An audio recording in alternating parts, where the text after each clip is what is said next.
know where you are geographically, and welcome. And we're going to get the show going in just a moment. We're going to go live on Facebook, and here we go.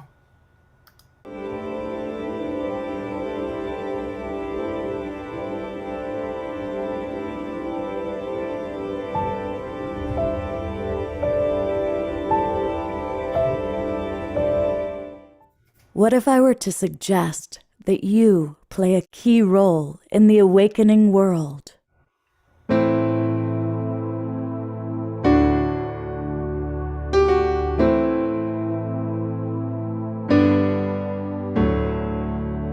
that you are watching this because you have heard the call.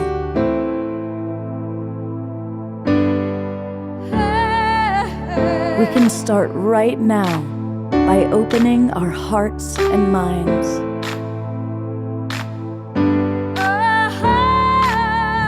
Welcome to the awakening world.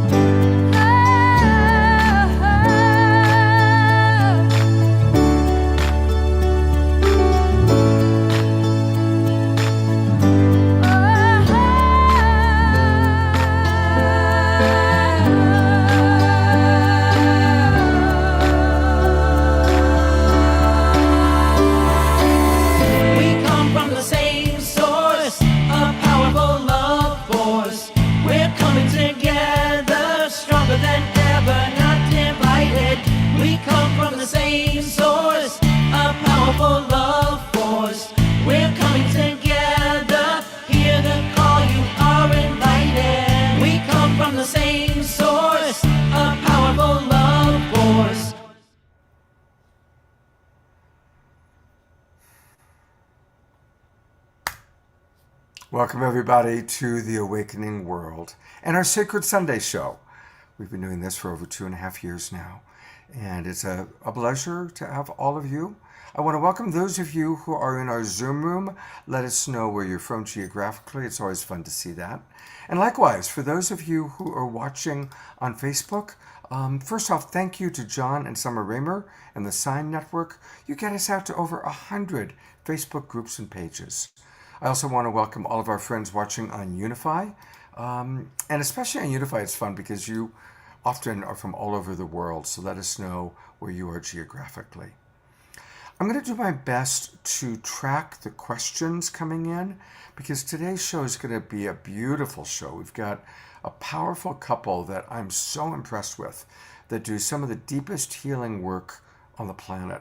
And they have changed the lives of some of my dearest friends.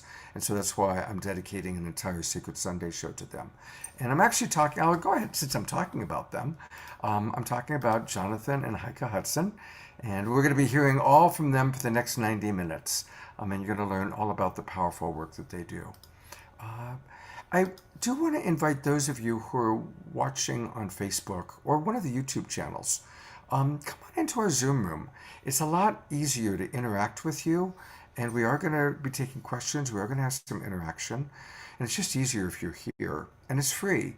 Go to globalpeacetribe.com, globalpeacetribe.com, and hit the register button, and there's a promo code that'll get you all of our links for the next 2 months for free, and the promo code is New Friend. So it's globalpeacetribe.com, promo code New Friend. Boom, you'll get all the links and you can join us. It's a lot easier. All right, it is the Sacred Sunday show. We are a multi-denominational practice. We appreciate all the different ways that we can connect to what is sacred, what is divine. And so I'm going to do a very short little drop-in, chance for us all to kind of relax. Then we have our house musician, Omashar, here with us, and he will do a little brief music. And then we'll meet Jonathan and Haika. And you're also going to meet two of my dearest friends, Julie and Lawrence. They are people I love and adore who are going to share their experience of working with Jonathan and Haika. So that's what we've got planned for today. Thank you. So unless you're operating a motor vehicle, or riding a bicycle, let's close our eyes, shall we? And as we close our eyes, let's bring our energy and our intention and our attention inward, just allowing my voice to gently guide you. And let's start with breath. I invite you to breathe at your own pace and doing an inventory of yourself. How well resourced are you in this moment? Did you sleep well last night? Have you had enough food, enough water? What's going on with your beautiful body temple? Are there any aches or pains that you need to give a little more attention to, send some love to? Often when we slow down, we notice, oh yeah, there has been that thing in my neck or my back. So if you notice any discomfort, let's send love to those parts of our body that are serving us so well that need a little more love, a little more attention.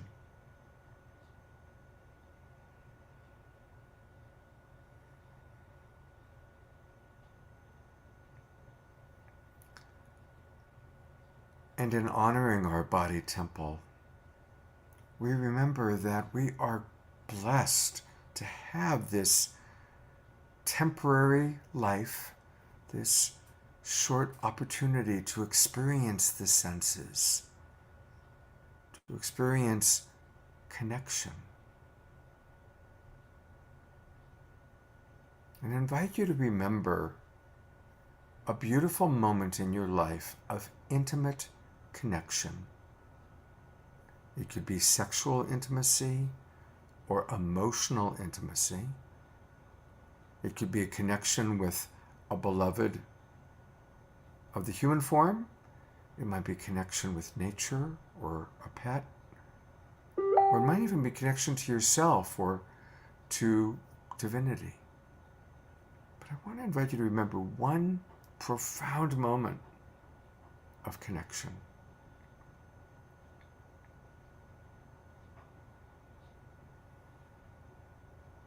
Remember how good it felt. Remember the sensations. Perhaps relief, joy, pleasure. These moments of connection are the greatest moments in life. And today we're going to learn how to have more of those moments. Because often we have blocks that stop us from that beautiful connection, that intimacy we all seek.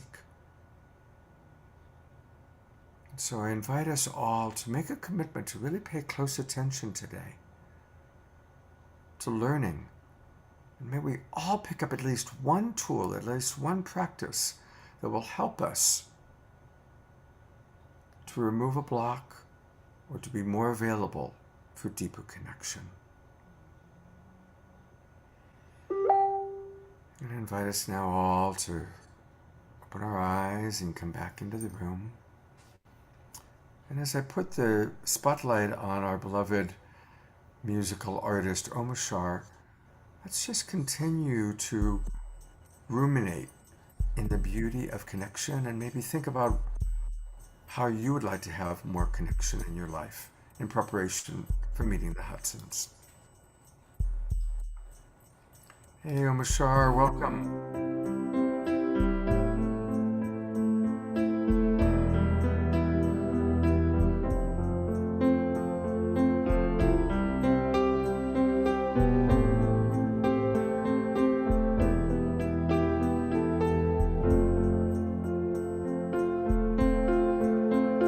I am with you here inside. Don't worry, don't worry. And I love you more than you could know. So come along now and lay your head on my heart, on my heart. close your eyes, dear, and rest a while in me. Keep open your heart and let in the sun, and bathe yourself in the garden of one. Know you're at home and in my embrace. Here is empty space.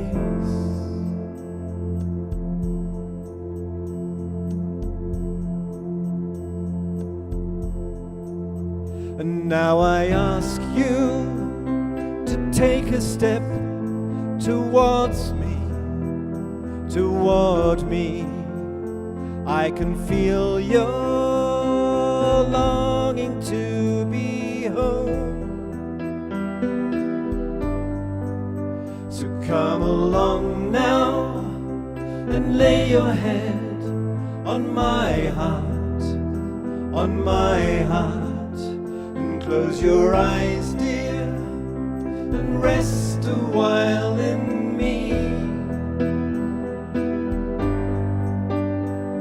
Keep open your heart and let in the sun, and bathe yourself in the garden of one. Know you're at home and in my embrace.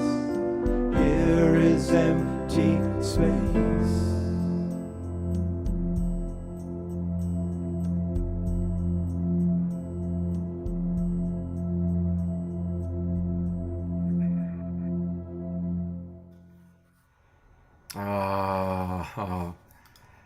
Thank you so much, Omashar. Thank you.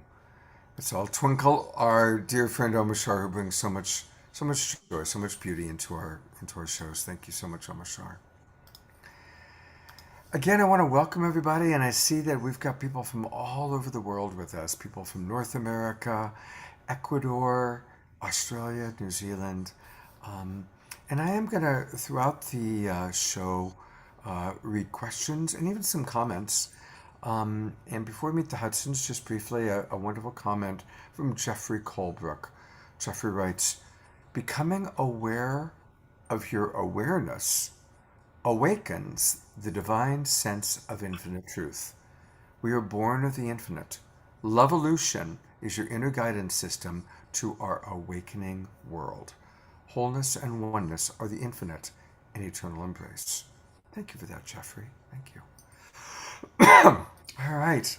I am putting the spotlight on our special guests today, and you are looking at a beautiful couple, and this is Jonathan and Haika Hudson.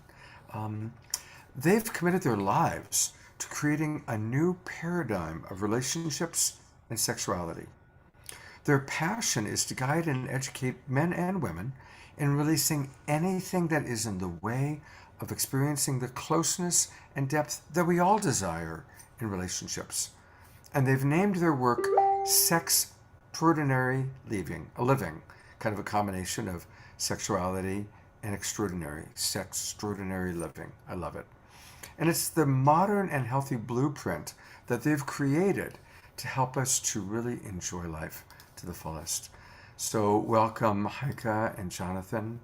And here we are. We scheduled this a while back, and it's great to finally have you here. Thank you so much. And Scott, I got to tell you, from your opening video to the meditation to the beautiful music, I feel like we stepped into church, since it's such a beautiful opportunity. So thank you so much. My spirit needed that. It really feels amazing.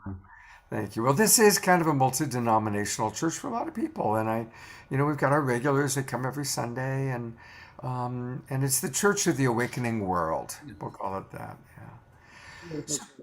So before we bring Julian Lawrence on and hear how you specifically worked with them, tell us a little bit about your history, maybe a little bit of each of your personal histories, and then how you came together. Just that's really fascinating to me, and I think to our audience. Thank you. Yeah, before we met, there was really this. I come out of two marriages that lost intimacy, connection, and the paths were just splitting. One of them was actually very abusive, emotionally, verbally.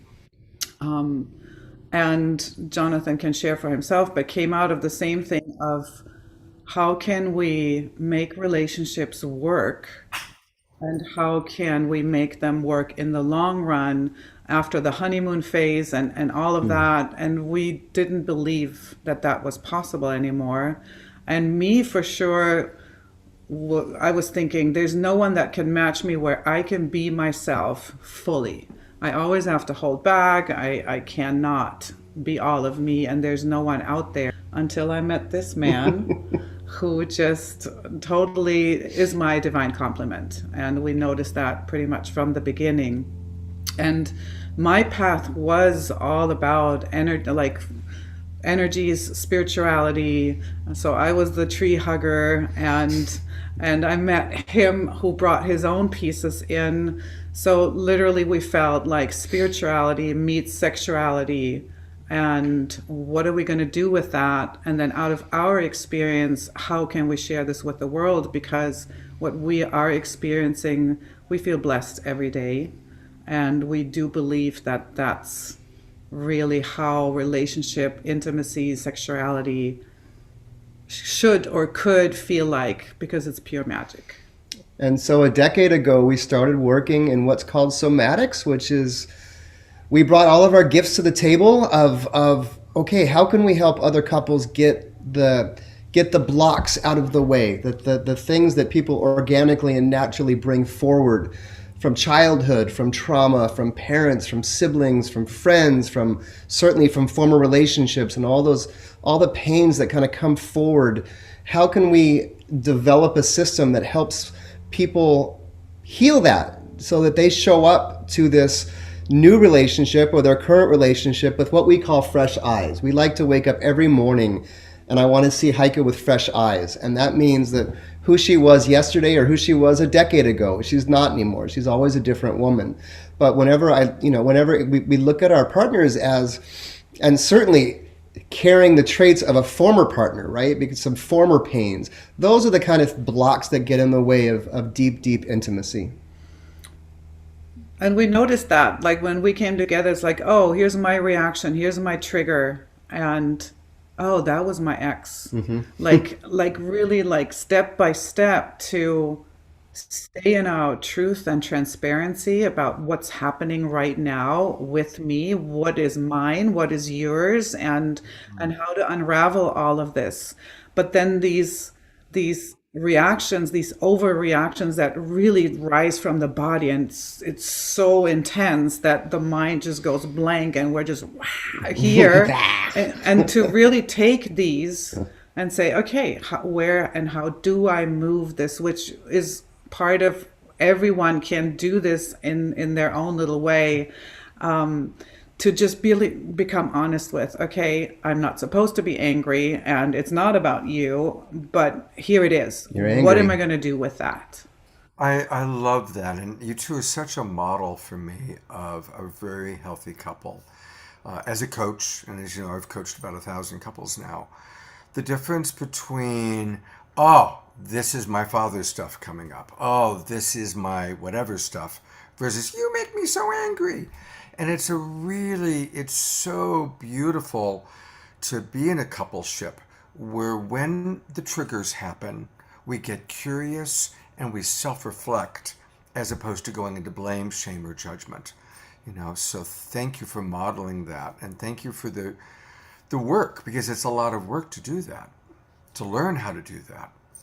Well, yeah, recognizing it is the first step, right? Bringing light to it and seeing it. And then more importantly, what the heck are we going to do about it? Right? So even in our own relationship, if something comes up, we tell each other, go downstairs into the healing room and start banging, bang it away. Go beat up whoever you got mad at, go down there and do it, not up here. And so that the somatic idea is all of these memories are in our body somewhere, are in our tissue. And they live there for one reason, to protect us from pain. But that protection is armor, and it's walls that stand in the way of true intimacy. That you don't want to open up because you don't want to get hurt again like you were before. So another step is not to look at that trigger as a bad thing. it's really doing its job I don't want to get hurt again. Yeah. It's a very primal reaction in our bodies that dates back to when we were being chased by tigers. But we can move it. We can heal it. We can get it out of the system for good so that it doesn't show up in this level 10 trigger. That's really what we want to dial that down to about a 1 or a 2. And when a trigger is a 1 or a 2, it's really easy to say, "Oh, wow, I see you. I see you. I see what you're trying to do. Okay, I hear you." But it's not on autopilot. And that's really the crux of our business. I have this little toy that I keep close by because, of course, when we're coaching, as you know, learning, okay, oh, my reptile brain, his reptile brain is activated. And it is important, like you just said, the reptile brain is here to protect us. When we perceive the possibility of attack, this guy shows up to protect us, right? And and learning how to manage it and come back into the frontal lobe, come back here where we can see the big picture, where we can have empathy. We're going to be spending the whole morning with you, but I'm going to bring on Julie and Lawrence. I want to introduce them, and then we're going to hear about the wonderful work that you've done with them. So I want to introduce all of you watching to two of my dearest friends. This is Julie and Lawrence, and I've known them for a long time. Lawrence is a former CEO of a $50 million company. He's a Wim Hof breathwork guy. I mean, talk about the intensity. I can't believe what the Wim Hof people do. It's extraordinary. It's like, wow, okay. And he's a remarkable guy. He's also an instructor of cold water immersion. So he's a powerful guy. But today, he's here to share about what I think all the great business accomplishments, but the greatest accomplishment is to have come through a difficult relationship history, to embrace your beloved, work through the issues, and I have to say I had the honor of officiating their wedding last year, which was one of the great moments of my year, really, of the pandemic year especially. So that's Lawrence, and then next to him is Julie, who I've actually known even longer than Lawrence. We've been friends for a long time, and she's a meditation and intimacy coach, and she believes and lives that romantic relationships, meditation, and sexual intimacy all serve as a fast track to spiritual growth, personal empowerment, and transformative healing. And I got to say, Julie is someone that works so diligently. They both do. They're just incredible in their dedication to self-growth, to spiritual growth, to spiritual evolution, and having a great relationship. So thank you, Julian Lawrence, for being with us. And I worked with them a little bit as a relationship coach. And then they were ready to go to a deeper level of work. And that's where Jonathan and Haika come in. So I'm going to kind of let all of you tell the story. Maybe Julie and Lawrence, you can share a little bit about your history and then how you've been benefited from the powerful work from the Hudsons. Sure. Well, welcome everyone. Hello. My history is I was blessed and lucky enough to be raised New Age. So being around spirituality and metaphysical healing arts was part of my foundation as a child. And it was such a gift because I had the unfortunate experience in my youth of experiencing some pretty severe sexual, emotional, and mental abuse, physical abuse when I was going through puberty. And having the gifts of the holistic healing and a connection to spirit and meditation. I mean, I started meditating when I was 10 years old.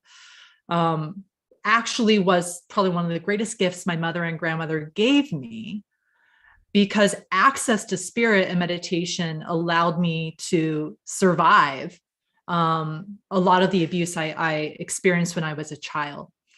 And if any of you here are healers as well, you may understand the kind of wounded healer complex that, because I had those traumatic experiences as a child, it actually put me on the path to heal myself and then provide those gifts to others. So that set me up in my life of, exploring different ways of helping other people heal themselves, connect to spirit, heal their own sexual wounding, which actually ended up putting me on the path of becoming an intimacy coach. And what about you, babes? Yeah. So my background, growing up, I had a mother who suffered from bipolar depression and who was fairly verbally abusive. And so I had a lot of my own personal wounding around and many triggers associated with being how I was spoken to and talked to, and ended up in a 19-year marriage that failed in 2010. And so, through my history, I've been on a much more linear path in terms of, I saw therapists for years. I did a lot of work with landmark education and took much more of a linear approach toward my own personal healing. And it wasn't until I left my marriage of 19 years and really opened up into the space of awakening and just became a little bit more open to other modalities outside of the more traditional paths. And so that was when Julie and I had the opportunity to meet and fall in love. And then we were sacred mirrors, soul mirrors, where we had the perfect recipe of stuff that we still hadn't healed from our prior lives that needed to be worked through. And we had an opportunity to either stay together and work through it, knowing that if we didn't, it would follow us to our next relationship. And we were both very, very committed to doing the deep work. And that's actually how we got to know Scott, and we got to work with him in Love Coach Academy for a number of years. So yeah. I would say, I was obsessed with finding my soulmate throughout my life, which I did. But when we got together, and we had that initial chemistry and soul remembrance and connection and this immediate love and passion for each other, the wounding and the trauma also came up. And so we like to consider ourselves, we were wound mates. Yes. And it took years and years of our mutual, I think what's made our relationship thrive is our commitment to doing, the deeper work. And eventually, I would say after we finished Jonathan and Haika's program, we finally became soulmates and were able to kind of evolve past that initial connection. I'm just coming in because that's such an incredibly important thing you've said, Julie. Because almost always when there is a powerful mutual attraction, it includes that all the stuff that our soul, our being, our epigenetics, whatever you want to see it, wants to heal. And so we do become wound mates to become healthy soul partners. And it requires a lot of work. And you guys did the work, a lot of work, to work through the wounding, the fears, the anxieties. So I just wanted to say to anybody out there, I'm sure you've experienced it, where you meet somebody, it's incredible, you think this is it, and then all the hard stuff comes up. And that's part of the journey. So thank you for pointing that out. And thank you for walking the journey. And I think that's a good segue for me to replace myself with the Hudsons. So tell us about how they came in and helped.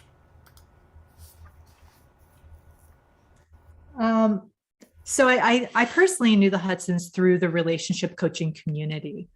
And this was after it was around 3 years in, I believe. We had been working with Scott, for example, intensively through the Love Coach Academy coaching program. Lawrence and I, as we said, the trauma loops came in pretty quickly, as much as the love was profound. And we spent years doing relationship coaching, talk therapy, different ways of coaching us in our relationship. But what we found was no matter how much couples therapy we did and talked through things, the deeper, as Jonathan talks about that somatic, that the trauma was so deep in our tissues that we just kept coming into the automatic trauma loops, the misery go rounds, as someone here may eloquently say, Scott. And that was when we knew that we needed to do something deeper. And it actually was Lawrence who suggested I go do some work with the Hudsons around the concept of, gosh, dear, you know, we could just fix you. Everything's going to be great. And the great I was like, sure, I'm happy to get on the table and do some somatic work and do some sexual healing work. I was game. This is part of what I've done through my path. I'm happy to do more. But after we started talking with the Hudsons and interviewing with them, I was very delighted when they suggested that we could both clean up our sides of the street and suggest that Lawrence do the program as well.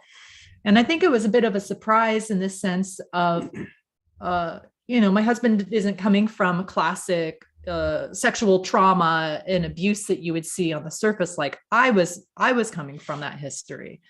I think for him, it was a little more subtle. So I guess, Jonathan and Haika, I'm curious for you to kind of share what you saw for us when we came in and why you suggested Lawrence do the work as well, and why it's why you find it actually works when both couples do this program with you. Sure. Well, we suggest this to all couples who are fully committed, because when you're finished, one of you is after one of you cleans up their side of the street, cleans up the energetics behind it all, you come home on a very different frequency than your partner who's still sitting at home, is still operating in his little paradigm, you know, with his or her, all their trash is still on the street. Meanwhile, you're coming home and you're like, okay, I'm not putting up with that anymore. You know, and I'm ready to fly. And I'm ready to fly, right? But you're not holding me back anymore. So having both people come in at the same time, both partners, because everybody, all of us, we each have our own things. I call it garbage, but past that we bring forward with us. And so the vision we have really is for all couples, even to learn how to be each other's sexual healers. Because even when you're done working with us, life still happens. Painful events still happen. Something tragic happens in our lives that we need to be able to move through. And so teaching both of you while you're not only experiencing, but you're also learning how to do this with each other. That was really the critical part. And you know, from Lawrence's perspective, Lawrence, if I may share, you had Rambo, right? Rambo with that's what we called Lawrence's like archetype, reactive archetype that was just like he would just come out in force because he's a strong individual, and he's, you know, there's a reason that he's led these companies to financial success, because he was able to come in with that I can do this archetype. But that archetype does not show up well in intimacy. And so it wasn't about sexual healing, but it was about unwinding the emotional pains that we talked about before, how he was just ultimately protecting his heart that had been hurt so much from his parents, his upbringing, and that marriage that had caused so much pain. And that's what Rambo did a really good job at protecting. And what it really boils down to when it comes to intimacy, we want to meet in truth. And if there have been pain in the past, we want to protect. And what we see is that pretty much no one feels completely safe to be in our bodies, totally open up in that love space, and to really expand into that. There's always these protection mechanisms, which we often call armors, happening. And so that's men, women, like it's in general. There's like, I'll show you as much as I feel comfortable, but at the same time, I need to protect, because I know my mom said or did, or dad, or school, or past partners. It's like, okay, it's almost like we're always meeting like this, instead of like, okay, I'm holding on to this and I'm not going to show you this, and now I want all the intimacy, rather than let's clear this out and say, okay, here I am, and I'm showing up fully. So that was the pieces when we started clearing them. For women, a lot of times it comes with like, they're more outspoken in terms of sexual trauma. The men haven't even started to really come out with that. But the whole emotional trauma is in both, and men have been taught to be quiet and to not be emotional and to be steady and the rock and all of these kind of conditionings of society. So Lawrence was cool in going bah in his strength with that and using all of that to the extent of also protection.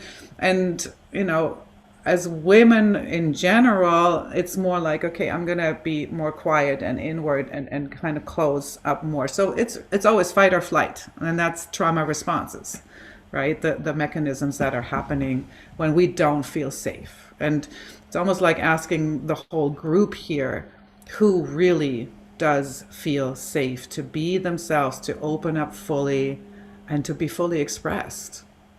There's always like some areas where we're like, yeah, I'm expressed here, but not there. And I'm truthful in my truth here and in alignment here, but maybe not there. And we're really just looking for alignment.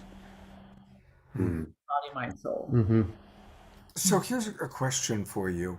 You talked about how, generally speaking, women are so much further along in exploring and understanding their sexual trauma, and men haven't even started. Let's talk about that for a moment. What are some ways that men who, oh, I'm cool, I'm okay. What are some steps that they can take, either with you or just on their own, to get started in that exploration? I would say 80% at least of the men that come and work with us have some form of either physical sexual trauma or abusive trauma that relates to their sexuality. So the first step is always for anybody at home is Shame. shame, is to look at where, we weren't born on this planet coming in with a shame around our sexuality or our bodies, and to really start to recognize where this comes from. That's always where I like to start with clients. Like, who gave you the idea that masturbation, for example, was bad, right? That came from a program, whether that came from the church or society or the particular parents you had. Somebody gave you that program at a young age. Now, also as men, at least my path was the typical male path of growing up, as we were supposed to be these, sex superstars. Like the women in high school were sluts if they had sex, but the men were superstars. And that was the societal program that came in. So I certainly had experiences growing up that, looking back as an adult now, I could easily say, wow, that actually probably wasn't a very good idea of something that happened to me. I was abused by a babysitter, and yet my own programming said, oh, but you had fun. And so it gets a little confusing in my head as to, well, was that trauma or was that not trauma? So looking at really your current experiences today that you have around sexuality and really diving into, wow, what is this emotion that's surfacing? What is this fear? Where did it come from? What is this shame? Where did it come from? To really start to sit with and look at. I really believe the more we bring light to something, it's the first step of seeing, oh, that's where that came from. And maybe that's not true. So I'm curious, Lawrence, I'm going to come back to you as well.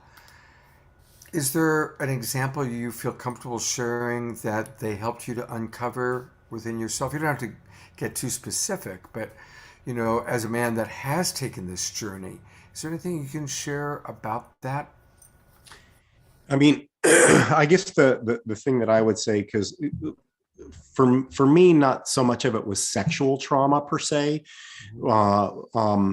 It was the survival instincts that at a very young age I learned in order to protect myself.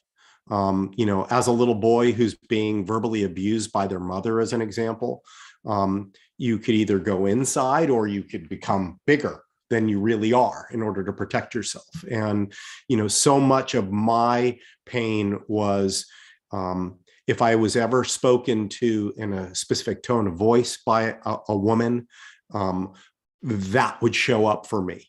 And that we named that part of myself on the table doing the work with Jonathan and Haika, which was Rambo. Rambo would come out and he would be, Rambo was there to protect that little boy. And so the way that little boy would feel would have Rambo come out and basically be a steamroller and take anything and anyone down who would be somehow holding that little boy hostage in any way, shape, or form. And so that was my protector. And, working on the table and getting into these parts of myself and actually being able to identify it and name it and be able to see, now, is that part of me, is it still serving me at this point in my life? That was a big part of the inquiry for me is, are these parts actually serving me any longer? Or are they old programs that are stuck somatically in my body from the time I was a child, and that my body and my brain and Rambo would just play over and over and over again? And so it was really about releasing these parts of myself that were stuck in my gut, in my back, in my soma, that were so deeply entrenched in me, and neural pathways that had been formed that would just play automatically every single time something would happen. It would be just that tape would go off. And so even working with you and all of the incredible tools that we got from Love Coach Academy, the one thing that I couldn't control was that level of emotion that would come through me in those moments where that reptile mind would just take over. And so using technology like green light, yellow light, red light, like great conceptually and amazing once I've got that stuff cleared through me and I wasn't so at the whim of these parts of myself that I could not control. So, being on the table, working with Jonathan and Haika, and actually moving out of my soma, these energetics that were so deeply trapped in me, began to reduce those triggers. And I would say my triggers came down probably 80%, which was huge for me, to be able to actually come from a place of love, from a place of centeredness, from a place of, I don't need to protect myself like that anymore. And the Rambo in the light is successful in business, right? It is the one you can actually use that energy still, but now you can guide it like the go-getter that you are, the powerhouse that you are, right? So to also acknowledge that part of you, it was just way over the top. That's the one that gets into ice baths. Yeah. I don't even like that, people. I did it one time with him, and I'm good. When it comes to ice baths, it's a whole other journey. Yeah. And so I want to add to looping it back to the sexual trauma loosely defined for men. I mean, it's just a shaming of a part. It's performance. Performance is a huge one. I mean, every man that we've encountered has had moments where they are let down by their penis, so to speak. And those things also accumulate. Like that's traumatic in the sense too. Or the comments of too big, too small, too whatever, like all of this verbal, like just a little tiny comment where you might even laugh about in that moment. For the body, it keeps the score, it puts it into the memory. And so sexual abuse or sexual trauma, it comes like from the tiniest comment or even look, right, to all the way, okay, there was no consent and this is where it went and I was too little to actually understand it. And then trauma causes a lot of confusion, and that's really what we're saying. Like, we're really not here to heal. We're here to clear out the system and to come out of the state of confusion. Because even, Lawrence, you were confused. It's like, why am I yelling right now? Why am I overreacting now? I actually know that, and especially later, once the trigger has calmed down, it's confusion in the system. Like, it's all these kinks in the flow and in the congruency, that just we can't clear here. This helps us to kind of point maybe in a way, and we can process, but the body is the animal, and it's a dog that got bitten will even bite the owner. All of a sudden it's in that state where it's like, I'm just here to protect now, and it doesn't matter that I love you, that I care about you. It just comes from that primal animal instinct of the body. I want to start reading some of the comments and questions coming in from our audience. So first in the Zoom room, someone, Pure Love Essence, that's a beautiful name, writes, I think everyone has gone through some type of sexual trauma in some form, mentally, emotionally, physically, spiritually. I think it's a world suffering problem. George agrees. He says, especially in our Western civilized world. George also writes, it was my father who talked that way to me, bringing forth my Rambo, the football star running back in his case. And Nancy says, toxic bonding versus terrific bonding. And that's a response to Renee, who asked, is toxic bonding the same as wound mates? So there's a question, and I'll go to Jonathan Haika. Is that true? Is toxic bonding the same as wound mates? Or maybe Julian Lawrence, because you use the term also. Well, on my end, I believe that you find the partner that your soul wants to be able to do that healing with. So I don't think it matters what we call it. I think it falls under the twin flame energy. And if you study up on that twin flame energy, one of the steps is that runner phase people talk about. That's the moment. That's the moment when we're looking at I know when I met Haika, I thought I was all good. I had done my work. I had done my men's work. I'm like, I'm great. I feel wonderful. I met her and it was like, oops, where did this shit come from? Right? And we both had that. And so, like you said earlier, Scott, we look at it as such a blessing in this bonding to be able to say, wow, you're showing me things that I would not have been able to see without you. So thank you for reflecting that back to me, because it makes me a better man. So I love triggers. I don't love them in the moment. They're very uncomfortable. I have my ways of just escaping to my little corner and hiding until the cortisol dies down, or going into the room and banging pillows, like I said earlier. But I am grateful for triggers because it showed me another growth opportunity for my soul. And this is why from day one, it's been like this. It's like, show me, show me, show me. I want her to trigger me because that means I'm growing. And the willingness, like I think the toxicity becomes more when we're not taking self-responsibility, and when we're not here to do the work. Yeah.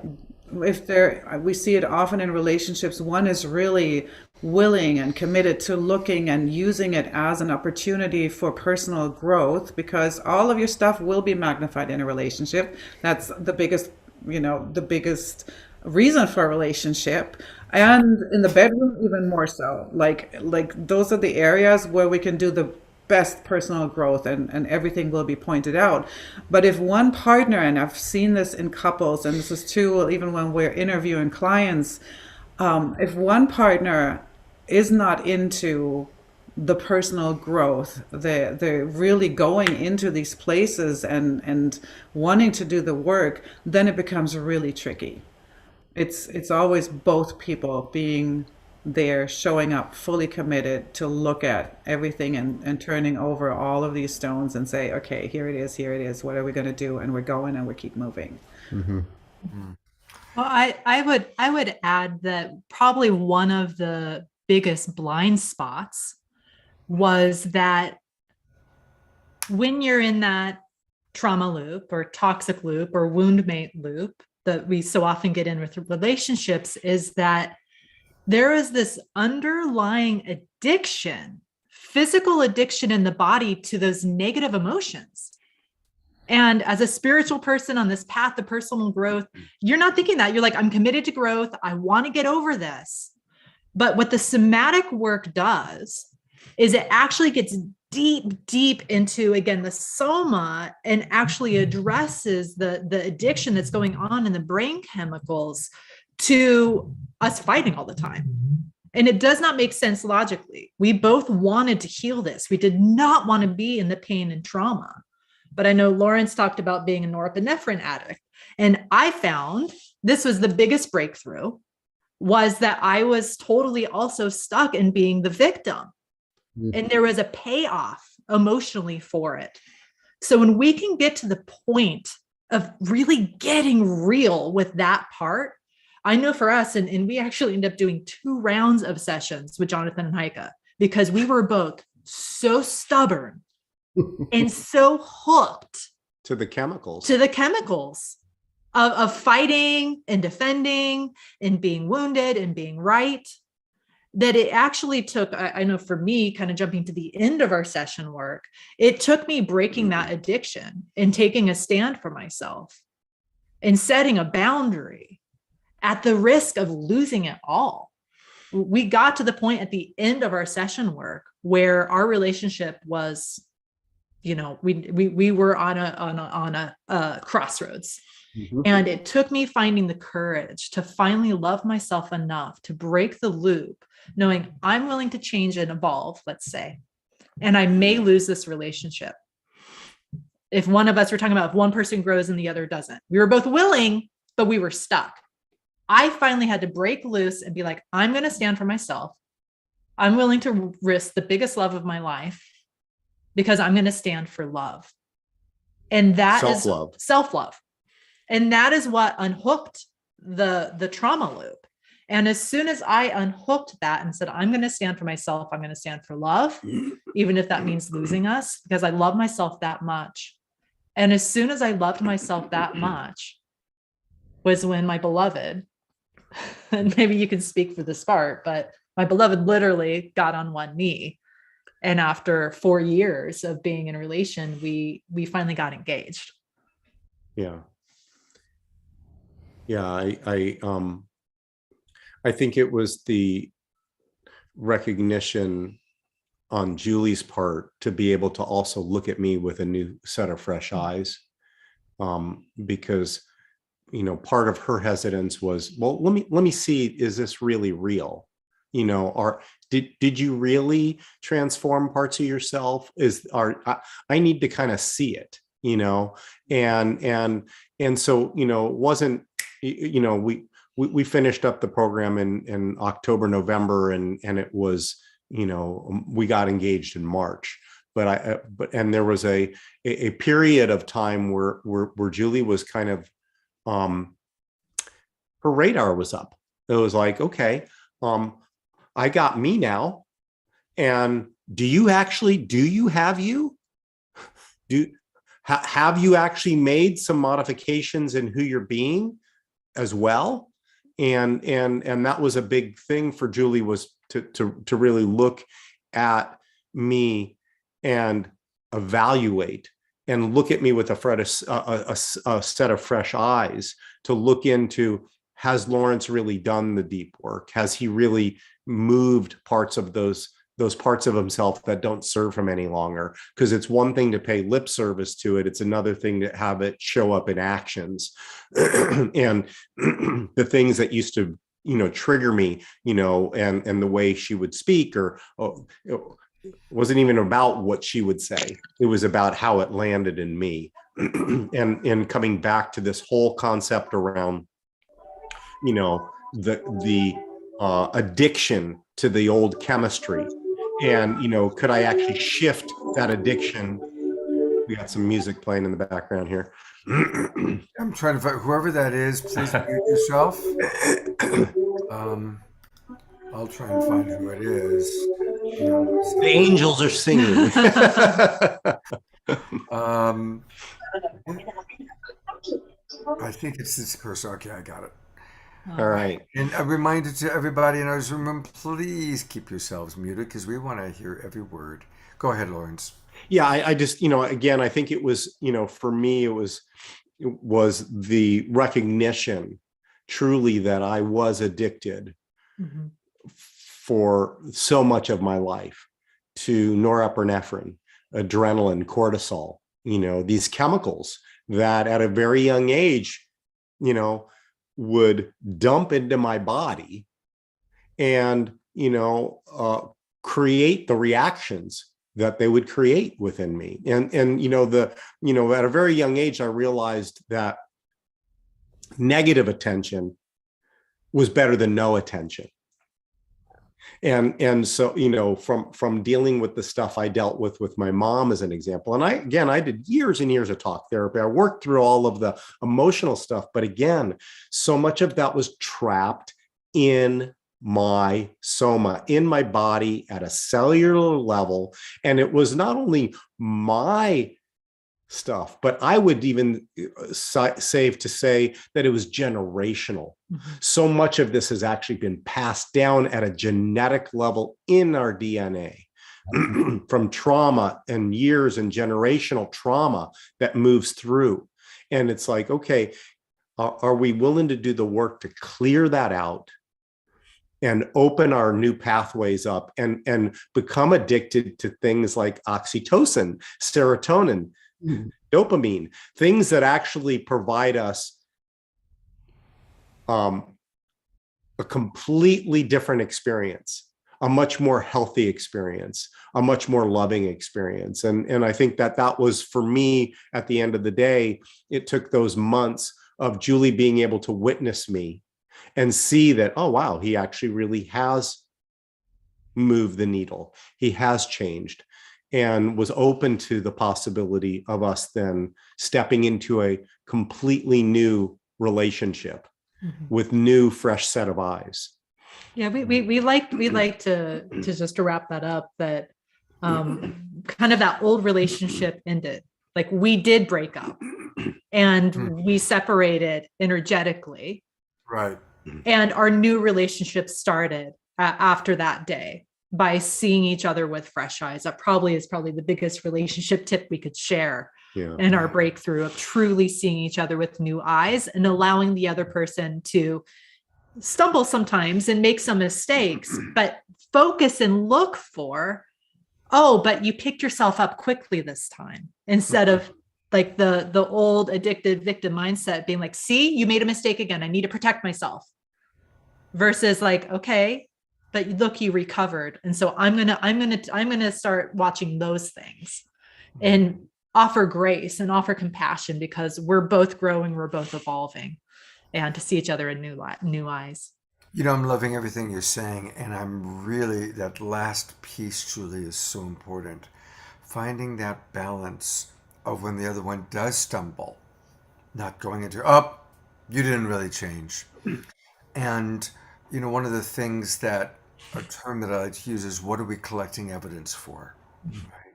Are we collecting evidence to support that, I can't trust you? Or am I collecting evidence that he's growing, she's doing her best, and there is positive forward movement? So thank you for that. That is a beautiful modeling. Absolutely. The reason that we collect evidence is because we've already made a decision on how something is. So if my intimate partner cannot be trusted, whether that dates back to my parents and something my mom taught me, my dad told me, or experiences in life when my wife or my girlfriend cheated on me, there becomes a truth in our bodies that says, I can't fully trust. And so when we step into relationships, we start collecting evidence to prove that we're right. Even if the other person doesn't even do anything along those lines, we're building a case against them because we're so convinced deep inside that they can't be trusted, that they're going to leave me, that they're going to abandon me, that something is that they're going to hurt me. I need to plan ahead because I have this inner belief.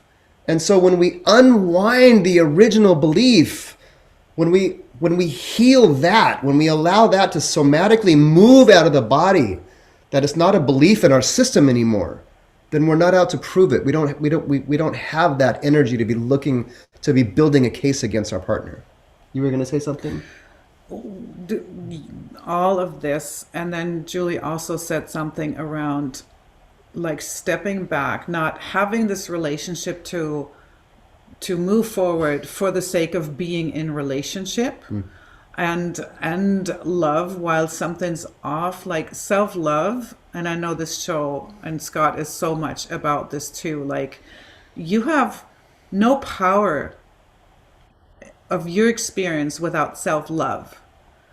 Like, you cannot even like the whole I want a partner to fill up something that I can't fill up for myself. Like, that's another big part of our work, is how much can you love yourself on the physical level, because there is these memories and they feel kind of like, okay, I can live here in my self-love because that's safe and that feels good and clean, and I do my energy work and I do my coaching and I do my meditations and I do all of this. But then the rest of the body, the lower chakras that are really connected to our body and sexuality and holding all the memories too, that still doesn't, we'd never feel clean. We never feel clear. There's like living up here, that feels good. But when we go into our body, then there is where the pain is of all the unresolved businesses of the past. And so how can we fully connect? And then especially in the bedroom, to really bring all of that in. And the moment we love ourselves, and this is when Jonathan and I met, we both were so in love with ourselves that we wouldn't compromise. We wouldn't pretend anything. We could show up like, this is who I am. This is what I'm about. This is what I want to create. This is the good and the not so good stuff of me. The ugly. And I'm not afraid to lose you. I'm not here to impress you. I'm going to do me in that space of love.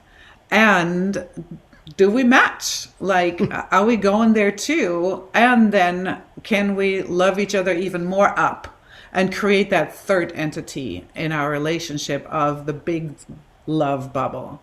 So without self-love, and completely, it's not just a word, without like all the aspects of ourselves and our past and our parents and all of that, then we're here. And this is the point that Julian Lawrence reached. And Julie found her voice and said, boom, I'm here, I'm doing me, I'm loving myself enough to really not protect this. I just know, like, this is how I want to live life. And that's my go-to, that's my baseline. And then I can deal with crunchy and then come back to baseline, which is love. Yeah, we never promise to fix a relationship, Scott. What we promise is clarity. You will clarity when you're done with us. And everybody takes about 4 to 6 months of kind of like, I love how Lawrence described it, because you've got to go out in the world and start to get new experiences. And that takes time. You've got to have time where you step into those places you used to get triggered. Yeah, in this case, collect new evidence. It's, wow, that big trigger I used to have just actually didn't happen. Isn't that awesome? But you've got to start to collect those to start to learn how to walk in this new operating system. Yeah. You know, I probably about 25%, maybe 35% of the couples that I've worked with the last couple of years, they come to me as a couple and they're struggling. And together we actually discover that it's time for them to dramatically change their relationship. It's not about stay together no matter what. I think that was a mindset 30 years ago, but now it's like, we oftentimes go through multiple relationships because we're on an evolutionary journey, and each relationship defines us in a certain way, and then we move forward. And the word that I always use with people, if they do change it, don't use words like breaking up. Don't use words like he left me or I'm leaving him. Changing the relationship for the purpose of liberation. Because that's what needs to happen sometimes. We do need to be liberated. Just as Julian Lawrence liberated themselves from the old relationship. Like she said, they did break up because they liberated themselves from the old patterning, and how beautiful that they happen to be able to then start the new relationship actually with each other, which is way cool. Way cool. Hmm.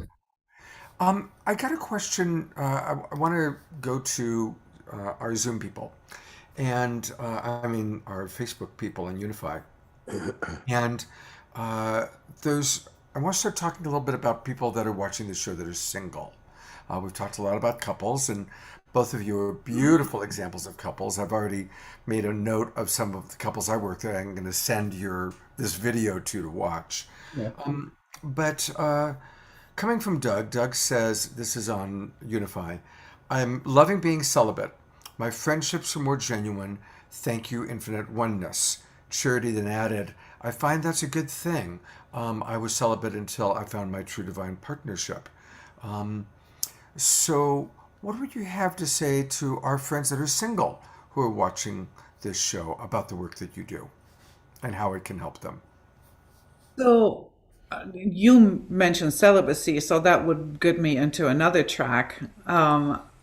So with talking about the singles, it is, and we don't just work with couples, we also work with singles. Many. And once again, it's the place that I felt before I met him, so that I was actually ready for this place. I don't like the term, you got to prepare yourself for the one, to attract the one, because it does come down always to self-love. But can you trust? Like, can you feel strong enough and trust yourself to be there for yourself, and that you feel complete? Like, you have this inner relationship going of your inner masculine, feminine, yin, yang, whatever we want to call it, that you feel complete, and realizing what is holding you back to actually go into your next intimate relationship. If it would be me, I would tell everyone, clean up no matter what. Like, it is like this, the years and the years and the years that we have been not awakened or then awakened. Like, it's just a journey in life. We collect these scuffs and scars and some of the baggages that we're carrying with us, and to really come to this place where we are congruent, we are in alignment with our soul, with our minds, with our bodies. And I do believe that now is the time. We worked a lot on consciousness, and it's closer to us and accessible more and more. And so now Mother Earth, our body, all the bodies are craving, is what we're seeing, to actually release the past. So when you're single, it's the same thing. How can I just free myself from, again, I do believe everyone has relationship trauma, right? Whether it is with parents starting, or with friends, or with lovers, beloveds, we've all had our heart broken, so to speak. And so can we go to these places in the body? Like, what is holding me back? And then for me, especially as a woman, what I've seen with our female clients, the moment they embrace their sexuality, from all the shame and guilt and trauma and all of that, the radiance factor is so high. To just say, I know who I am, I totally claim my body and my power and my sexual power, and I know I can create through the life force energy / sexuality that runs through me. We just walk out of this world completely different, out in this world completely different. So it's about the clearing confidence, self-love, and radiating that out to attract. And Haika spoke about the women. We also work with a lot of single men that come in, and everybody has got stuff to clean up, right? It's just, if you keep running the same patterns over and over and over in relationship, you got some stuff to clean up, because you just keep it. It's like spirit saying, okay, one of these days you're going to have to deal with this. I'm going to keep giving it to you over and over again until you choose to do so. For men, it's about connecting our sexuality, which has caused so much damage in this world when it runs rampant, with our heart and our spirituality. So every man in our program has this aha awakening moment when spirit and heart are connected to his sexuality. And it's this Godhead moment. It's this moment of wow, my heart is now going to be what leads my life. Taking that hidden shadow part of our masculinity out of the cage and uniting it with our heart. Because as men, especially on the conscious path, I have found, we tend to taper down that primal, wild, masculine animal because it's caused so much harm. And so it hides in the shadows and then it comes out sideways. And so for us, it's about integrating all that, embracing all that as a spiritual being. And when a man leads from his heart, when a man's sexuality comes from his heart, it can never do any harm. I'm so resonating. I'm so glad you are here sharing your wisdom and clearly living it. Clearly living it. Where does inner child work come in? Certainly I, as a coach, believe that quite often our inner child shows up wanting to still have mommy, still wanting daddy's approval, still, wanting to have it all be okay. Where does that show up in the work? Whoops, your camera just went off. Hold on. Hold on. Just the camera started. You know what? I'll go to Julian Lawrence for a moment. I'll ask them a question. Hey, Julian Lawrence. Again, thank you so much for being on the show and just sharing so vulnerably. And I am so proud of you too. I feel like a proud papa. But also just as a coach, thank you. You two are just such a beautiful modeling for a powerful couple that did the work. So thank you. Kind of same question. How do you manage the inner child work? Because I think that's also important. We talked about Rambo, but then there's the other side. I mean, in a way, Rambo was protecting the inner child, right? Is there anything you can say about how your inner 5-year-old or your inner child work has been connected to this process? Sure, of course. It comes back again to the conversation around the trauma loops, the misery go-rounds, and our modeling of what ours was. We heard more of Lawrence's story of he would protect himself by getting really big and aggressive and loud. And I had a very big, aggressive, loud abuser and father in my life. So my inner child would get very small and quiet and turn things inward. And so for me, I finally was able to love that inner child through the practice of divine love in our relationship, through this soulmate reflection, through that process of finally standing in love for myself and being willing to speak up at the risk of making daddy angry, right? And actually being, holding myself safe, that I am safe and I am an adult now. And it's okay for me to speak up and use my voice and set a boundary with love, knowing that I'm going to be okay, even if I'm alone and this relationship isn't the right thing. When someone deals with abuse and you're younger, there's this inability to, or a holdback of a child standing up for themselves because, gosh, if I call out my abuser or say anything, I'm not going to survive. I'm not going to have a parent or this provider to take care of me. So this work in the somatics and the sexual healing work that we did with the Hudsons, I've done a lot of inner child work over the years. And I would say what makes this technique different is, again, getting beyond working with it from the heart up. I think in a lot of the new age and spiritual realms, working with inner child, where I'm connecting my heart to my inner child, I'm sending her love, and it's happening up here, and I'm visualizing and meditating.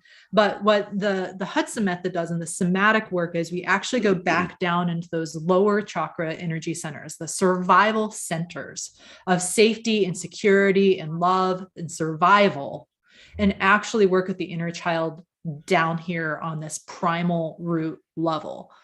And I feel like I would like to direct the conversation to actually explain the technique more for people to understand, what somatic healing truly is, and how I'm coming from a neo-tantra lineage of how it's different than what I've been taught and would facilitate through sacred sexuality on a tantric path, because it does connect with all of these conversations around this inner child and releasing trauma. Is it okay if we direct the conversation there? Yeah, absolutely. And just a reminder, we've got about 15 minutes left. So we need to keep it to about 10 so I can read a couple of final comments and we can have an Omashar song to close this out.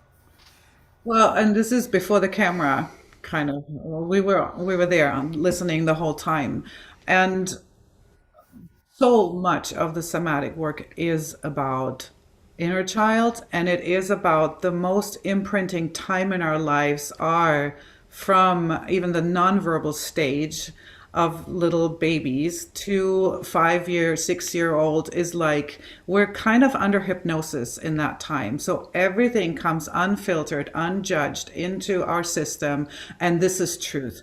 How our parents talk to each other, like whether they're yelling, okay, this is true, this is how we do relationship, how we are being treated, how dad, mom are in a relationship with us or not there, or the abandonment, and all of these things. They are like, we have this window, especially the first 6 years, where everything comes in. So when we look at inner child work, we also go back to literally the little child. And where somatics comes in is we go back in time. And to go a little bit more specific, what you asked, Julie, is like our clients are actually blindfolded because they are in their own space. We're scanning the body and seeing where there is literally like tension and in the tissue where the memories are. And the moment we find a memory, we can even hear then the client going into a child's voice. And even having less words, but saying, oh, I'm sitting in the kitchen and my mom is yelling and I don't know what to do and I'm scared. And so in somatics and the work, how we do it is we go there to that memory, and then from that place, let the child now do or say what it never could say or do when it was little, because that would have been dangerous or it would have gotten worse or whatever. Sometimes we even in their minds tell them, we're gonna tie your parents up to the chair so they can't do anything. We want you to talk to your mother, to your father, or whatever has happened there, and to change it, like to really say and do what you want to do, whether it's pounding, kicking. So it's very active too. You're not just going on a journey, rather than a full body engagement with breath, sound, and movement to actually move that through and to resolve it there, because it was, it's been stuck there. Sometimes even sending your present adult in there as well and say, okay, so now you go to, and inner child work works like that too, right? Where we are now parenting ourselves.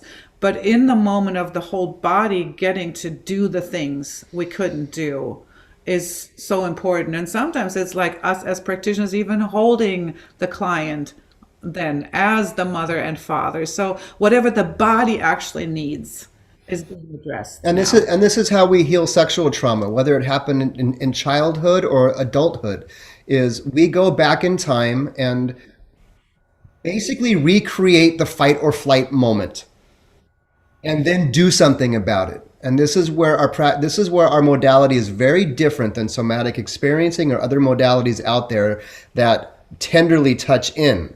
Now, sometimes we need to go tenderly, of course, but the idea is if we can recreate that moment, what did you want to do back then that you didn't get to do? That's what caused the energy to get stuck. That's what caused the disassociation. So if we can go back in time and tap into that, and it only has to be for like 30 seconds, and then do something about it. Scream out, stop, fight back, run away, whatever this primal body wanted to do, whatever your little dinosaur you had there wanted to do back then, by allowing the body to do it, to actually take action in breath, sound, and movement, it then can move out of the body. And we see it move out of the body because clients will start coughing. They'll feel like they want to throw up, but it's just air that comes out. That's the energy that's been stuck there for decades, finally moving out. This is beautiful. And I want to read, I'm going to put everybody on the camera here. And I want to read some of the comments that are coming in, including a couple of questions that hopefully you can quickly answer. Wendy just wrote, "To be held by a loving mother is a moment I wish I could have had." Pure Love Essence is asking if there is a book or a link about what she's calling the Hudson formula. And we are going to go to their website in a moment. George talks about Rolfing and Heller work, wondering if Rolfing and Heller work is similar. And I know that we had on Zoom, on Unify, Sharon Agnew talked about how hypnotherapy did similar work for her. So again, I'm imagining hypnotherapy, Rolfing, these are variations or other ways that people can do some of the work you're describing. Would that be accurate? The thing is with massage and Rolfing, we actually do even yoga, right? We experience all of a sudden a stretch in the tissue or a manipulation of the tissue. We're laying on the table for a massage, and all of a sudden we do have a memory. The thing is, once again, we can't like kick and scream in the yoga class or on the massage table and to just really take our whole bodies into that. And so sometimes it's even more traumatizing than to bring it up. And sometimes even talk therapy, we bring it up and everything becomes present, but we're not able to Do something about it. do something about it and be the crazy person that will stab the pillow or do what they really need to do. So it definitely brings consciousness to it, and it does clear something. And hypnotherapy is also amazing. It's pretty much what we're doing on the table while taking the body with, and that is the whole piece of everyone talking about embodiment today. Like we've learned all the principles and all this, and how can we now breathe, live, and walk all of that? Beautiful. All right, well, two more questions and then we got to wrap up. But we'll have to do another one of these with you guys because there's a lot more. So Lorna is asking, can this work be done on Zoom or is it in person? This is 100% in person. It's, first of all, our sessions are a minimum of 6 sessions. It's a package because it's like an onion. That's the best way I describe it. And it takes time for the body to learn to start to trust the process. The room, the space, The room, the space, us, strangers, and being in the room, all of this. No matter, you can, even if you know us, the body is still like it needs time to unwind.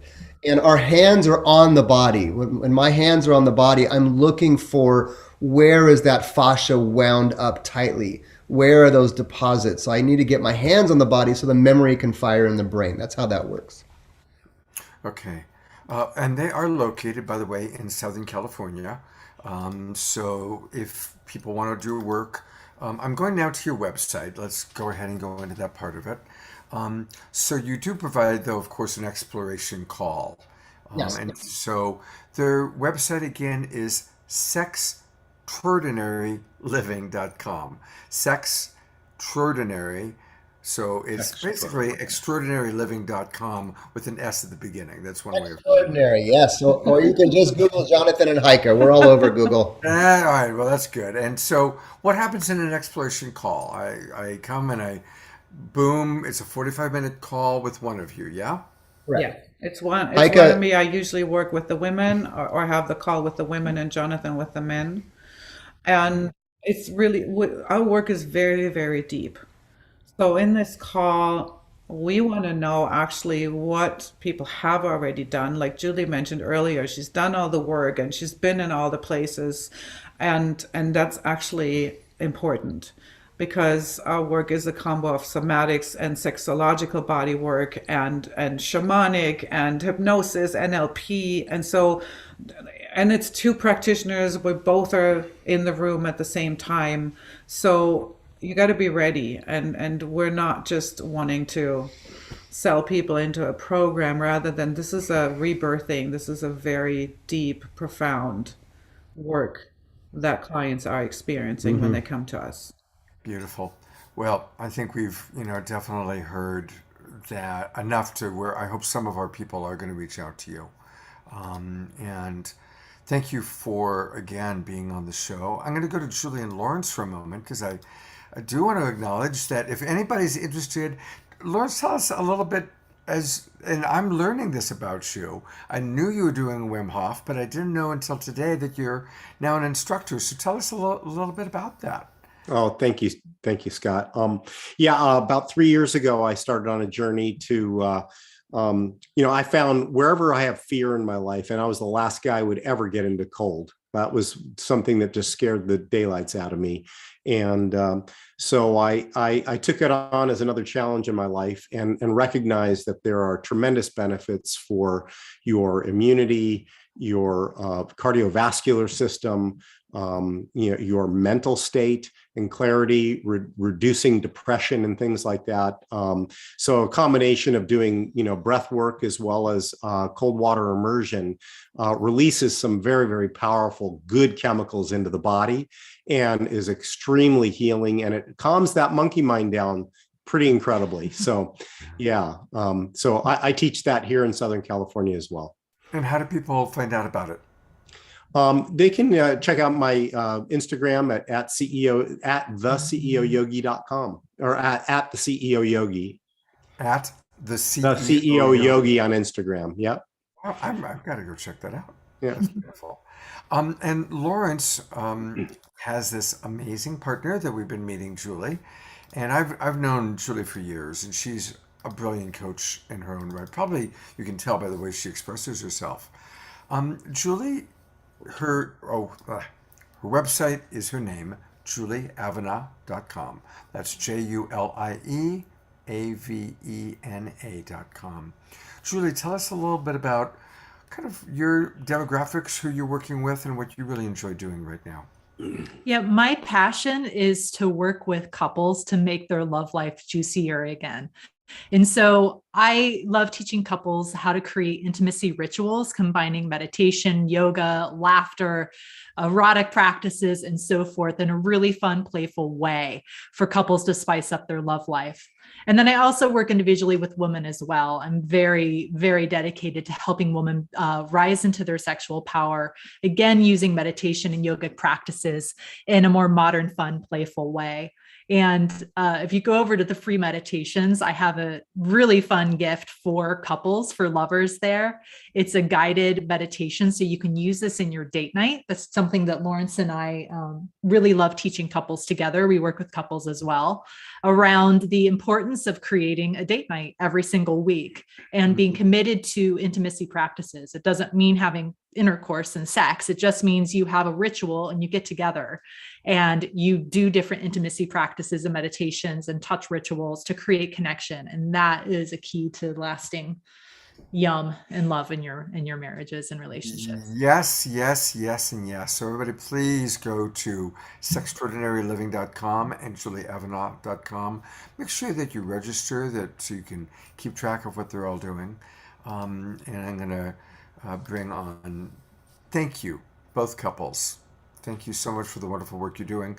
I am planning on making my way down to Southern California in late June. So hopefully I'll get a chance to see all of you down there. Over. Yeah, absolutely. And we're going to complete in a moment with Omushar music.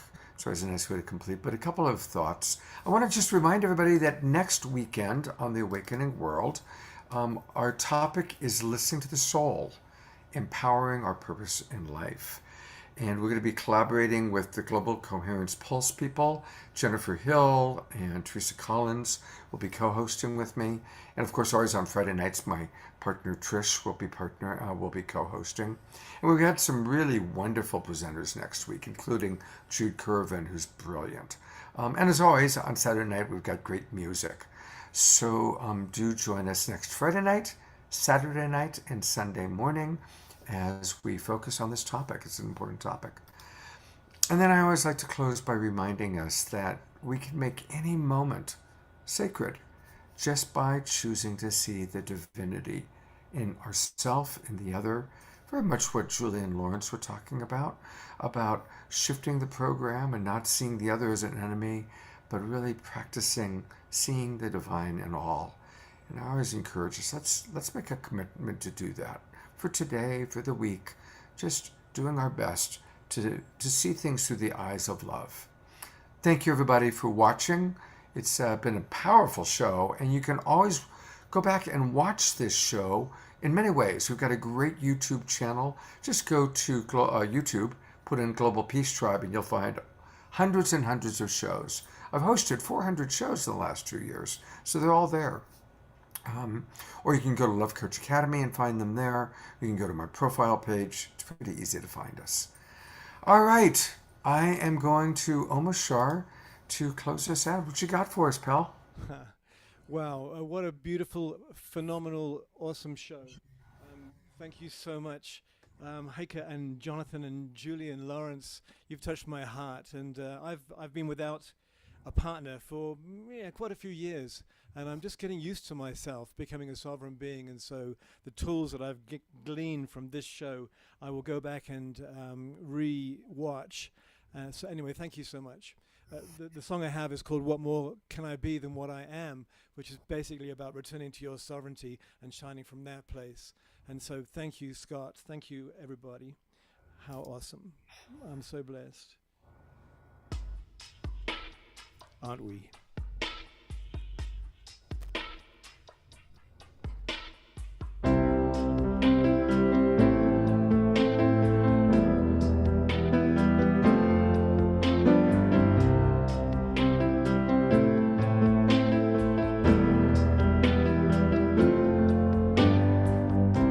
What more can I be than what I am?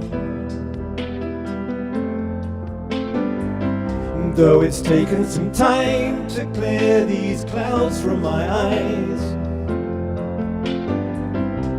So open your heart and dance along. I'm thinking it time to stop that same old song. I've come alive, so hear me now. I am in love with the world around me, and I will hold her in my arms, lift her with my dreaming. La da da da. Lift her with my dreaming. La da da da. And lift her with my dreaming. La da da da. So don't try to hold me to what I was. I've traveled through time to see this day arise. The love that I am is here for you. So open the door and let the sun shine in. I've come alive, so hear me now. I am in love with the world around me, and I will hold her in my arms and lift her with my dreaming. La da da da. Lift her with my dreaming.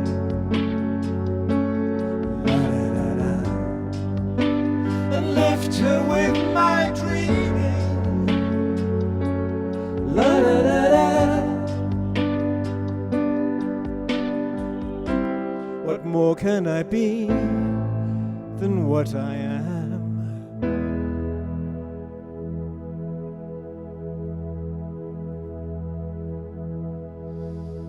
Than what we are.